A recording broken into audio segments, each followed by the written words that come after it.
how bad of a look would this be for Golden State with that talent? All those all-stars on that team, I don't care if KD doesn't play, if they're bounced in 5 by the Raptors. Well, I don't think it would look as bad as people realize.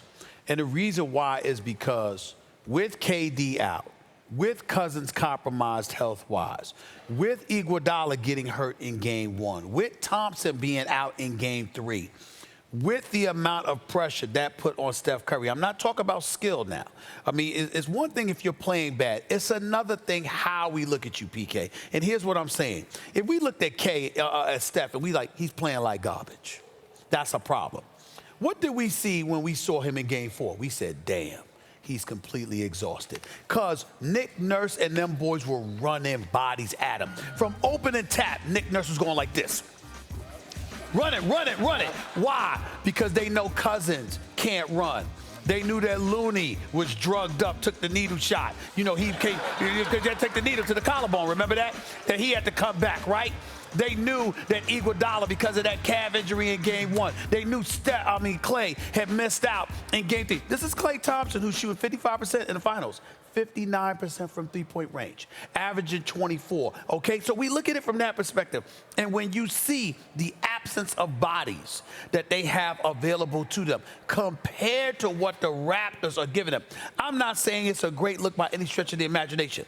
But if you have the fallback that we don't have KD, and you have the fallback that our bodies weren't all able, then ultimately, if you're a guy like Steph, does it look awful that you've lost? No, it does not, because it's not exactly the same. Please don't get me wrong, but it is similar to what we once said about LeBron James. What he got available to him. No, what kind of help that he has. It's not similar at all to LeBron James. Yes, it is. Look, this is really bad if the Warriors lose, especially in 5 games. And it's not just about this iteration of the Warriors dynasty. It's about the entire dynasty.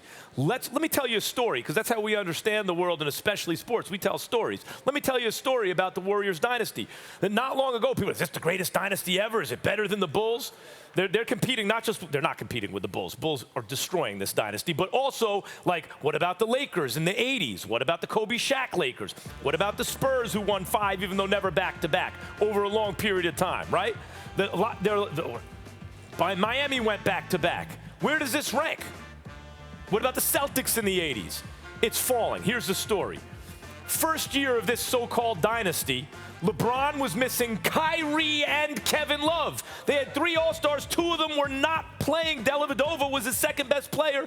They went to 6 games. Let me tell you something. They surely would have lost to a healthy Cavs team based on the evidence. Next year, 73-win team. Lost to Game 7 on their home floor, not scoring a single point in the final 4:22 of the 4th quarter. Then they add KD. That's like the 72-win Bulls team adding Olajuwon.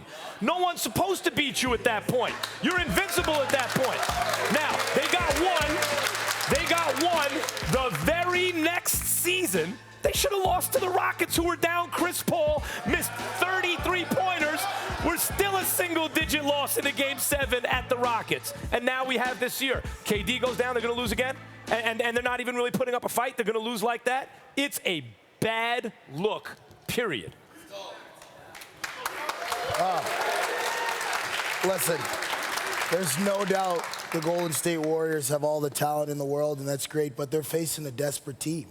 Like, we're a desperate team, a desperate organization, especially with what we've gone through over the past few years in the playoffs. And I think that when you mix into the fold, as you like to say about your boy Aaron Rodgers, a bad man in Kawhi Leonard. He's a bad man. No, listen to me, it's been all the difference for this franchise. So you can, a lot of talk about the Golden State Warriors, but you got to give the Raptors their due. They're playing the best as a team. Every team that they've played, arguably, everyone said has had more talent, but they've executed. Let me tell you, Max and I are just on opposite ends of the spectrum in this regard, because for a couple of reasons. Number one, the Golden State Warriors are playing against a superstar in Kawhi Leonard. Yep. They're not playing against, no disrespect, because I got mad love and respect for DeMar DeRozan. But this ain't DeMar DeRozan and Kyle Lowry. This is Kawhi Leonard, okay? So we got that.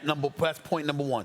Point number two, it's not like the Golden State Warriors lost and then they faced LeBron without Kyrie and Kevin Love in that first NBA Finals.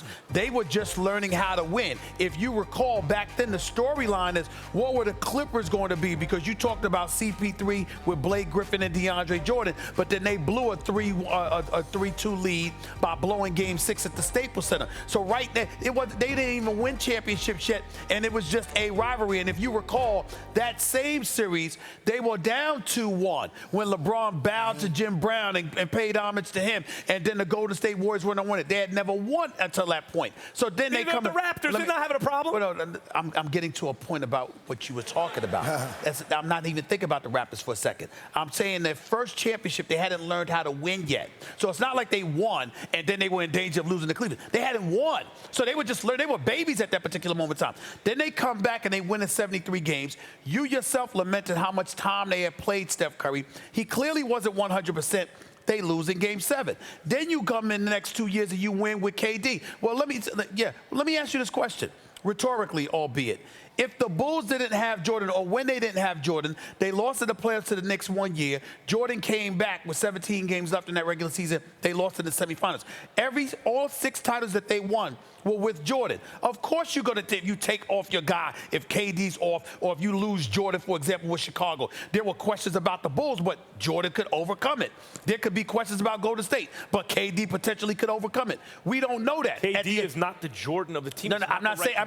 Well, you could say he's not the Jordan of the team, but when you look at these long, athletic bodies and the way collectively Toronto is playing defense, if Steph Curry's not getting any help, what he I'm can't saying do is but so this. much. Look, you saw Game 3, what he did. It still wasn't enough. Game 3, he balled out, and they it lost. wasn't enough. Game 4 is when they needed him. Don't start hitting threes when you're down 12 under 2 minutes. Game 3? Yeah, no, but Game 4 is the pivotal game of this series.